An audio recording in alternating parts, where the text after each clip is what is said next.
Hi, welcome to Echoes and Edges, the Broken and Beautiful podcast. I'm so glad you're here. I'm Patria, the founder of The Broken and Beautiful. I'm a story and Enneagram coach, and I love to help people weave parts of themselves back together, gently, with skill. Part of being skilled means having many tools in the toolbox of care. I have many, from Allender training to Enneagram training and a whole bunch in between. Far and away, though, one of the most useful tools that I have found is the Enneagram. Why? Because the Enneagram is set up to provide not only information, but pathways for transformation. It's not complicated. It's not easy, but it's not complicated, and it provides a simple way of recognizing why reactivity shows up when and how it does for us.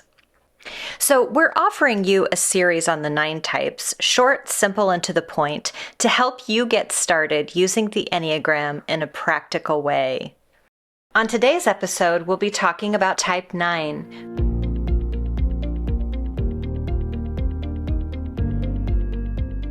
Moving on to last but not least, my type 9, the adaptive peacemaker or adaptive mediator or the peacemaker. Type 9s can be avoidant. They can avoid chaos or conflict. They can avoid lots of noise, or they might be right in the center of it. Just depends on the type 9. Just like anybody, type 9s can look very, very different. I have heard it said that type 9s are the most diverse of all the types. And I think that's probably true. I think there's more 9s than any of the other types. So it just stands to reason that there would be a lot of different looking 9s. 9s are very concerned with harmony. And so the defense mechanism within us as 9s is numbing. And this can look very different ways, but numbing, merging with the agenda or ideas of the group or a person, an important person, sort of disappearing to avoid conflict or disconnection. And it's interesting to me because I'm married to a 9 who can actually disappear in real, like, he's there, but he's not there. I don't have that. In fact, I got in trouble when I was on staff at my local church.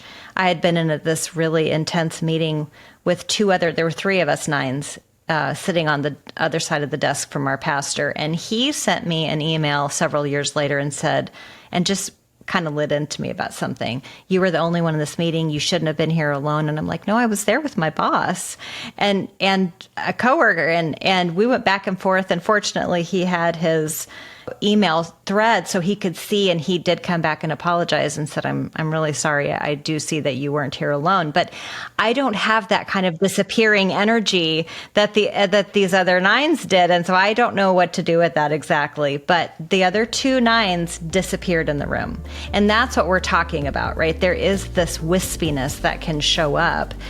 And so 9s often just fade out when tensions rise. The holidays can obviously amplify tensions. They can amplify conflicts. And so that disappearance can amplify as well. And so where do you see 9s disappear? Where do you see them come back online? And how do you understand that? Well, I'll give a little snippet because I'm married to a 9, but I want to hear from you because you're the resident 9. But that disappearing, my kids have called them out on that. Like, we're all eating at the table. It's not even, there's not necessarily conflict. There's just a lot of conversation going on. And he sits there, but he doesn't bring himself. He doesn't bring input. And some of my kids have now stopped and said, Dad, we need to hear from you. They don't ever say, Mom, we need to hear from you, because I probably already put... You're touching your heart. I probably have already put my 2 cents in more than once. Yeah. But I think it was one of my kids just said, Dad, I think I get that you like, because he said, I just love observing and absorbing it and taking it in. And I think that's good at our age, that we don't have to be the center of the conversation. But for a 9, they have to not erase themselves from the conversation. And that's just easier. It's just a lot going on and a lot of stimulus and a lot of and I think it's a quiet way to withdraw. Yes. But you're in the room, but you're not in the room. Yeah, that's and he's right. had to really work on that. Yeah, that's really well said. Agreed. And it is it's an observational stance. There's a withdrawn experience of sort of just pulling up and out a little bit, taking in the broader picture. That's always the way that I experience, is that I just need to get my eyes on the broader picture. I do think I probably flap my 8 wing just a little bit harder than my 1 wing. And I think that shows up right there. So I want that big, broad picture, but I don't like tension. And I don't like chaos either. I don't like either one of those things. I don't like conflict, but I didn't encode conflict in my system the same way that the Enneagram describes it. So to other 9s out there, you might relate with that. But I do relate with the ability to, when I come back into my body and remember that I matter, that, again, this is the inside work of me as a 9, that when I come back into my body and I remember that my voice matters here and I speak, it brings a sense of harmony and it brings a sense of connection to the room in a way that is genuinely profound. It's impactful. And so, but the amount of work that it takes, I always say I'm like 3 clicks back there. So I have to click, click, click forward, to really remember that and to really trust that. And that's what coming back online looks like to me. I would say that's online.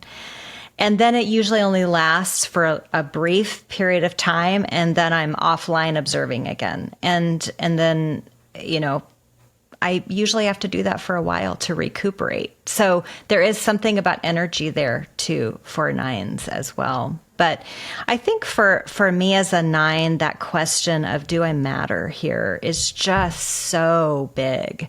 And the trusting that I do, it's kind of like other numbers, in some ways, that there's a trust needed there. It's an inside work though. Nobody can demand that I know my value or that I matter.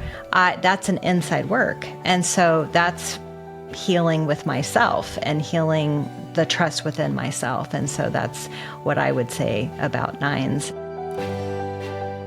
If this episode resonates with you, follow or subscribe to Echoes and Edges on your favorite podcast platform. Leave a 5-star review and share with a friend who might need a gentle invitation to self-understanding. Echoes and Edges is produced and edited by Stephen R. Sanders. Music promoted by Envato. Echoes and Edges is part of the Vivid Livid podcast network, where bruises speak and healing finds its voice.